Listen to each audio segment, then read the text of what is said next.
दिवसामध्ये सगळे मंत्री हे प्रत्येक जिल्ह्यामध्ये जे पालकमंत्री ते प्रत्येक जिथं अतिवृष्टी आहे तिथे जाऊन ते पाहणी करतायत आणि त्यांना निश्चित प्रकारे गांभीर्य आलेलं आहे।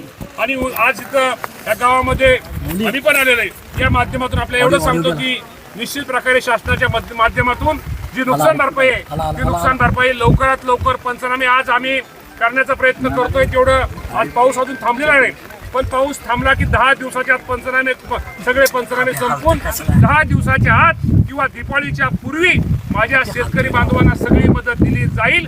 आणि त्यानंतर उद्या मंगळवारी दिल्लीनंतर अजून काही शेतकऱ्यांसाठी ज्या काही नवीन काही गोष्टी येतील ते शेतकऱ्यांना पोहोचवण्याचा प्रयत्न करता येतील। निश्चित कॅमेरा मागे घ्या की सगळे बसवले उंदरगाव येथे मी आलो। इथं लोकांची भावना आहे, ह्या लोकांना तुमच्याकडून जी मदत ताबडतोब डिसेंबर सीएमने जाहीर केली तुम्ही इथं लोकांना का मदत करत नाही? का केली मदत पोहोचली? इथं लोकांचा उद्रेक भरपूर आहे। इथं लोकांचा नाही सर, आता तुम्ही बरं का टेबला बसले, तुमची प्राण कुठे आता? प्राण तिथे मॅडम नाही, तर तहसीलदारी पुढे तहसीलदार यायला गेले कुठे? हा ठीक आहे, ते असू द्या, त्याचं असेल फील्डवर आता काही अडचणीच आहे। इथं चाऱ्याचा विषय ऐका ना, चाऱ्याचा विषय इथं जेवणाची सोय केलं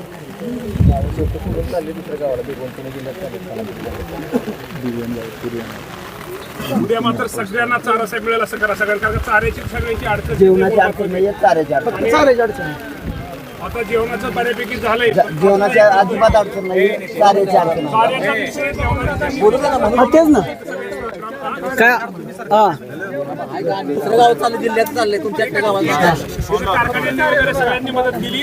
चाऱ्याचं एक मिनिट मी एका शेतकऱ्याकडे फोन देतो चाऱ्याची आता isakal.com आहे देशातील नंबर 1 ची मराठी न्यूज वेबसाईट। प्रत्येक अपडेटसाठी isakal.com ला नक्की भेट द्या।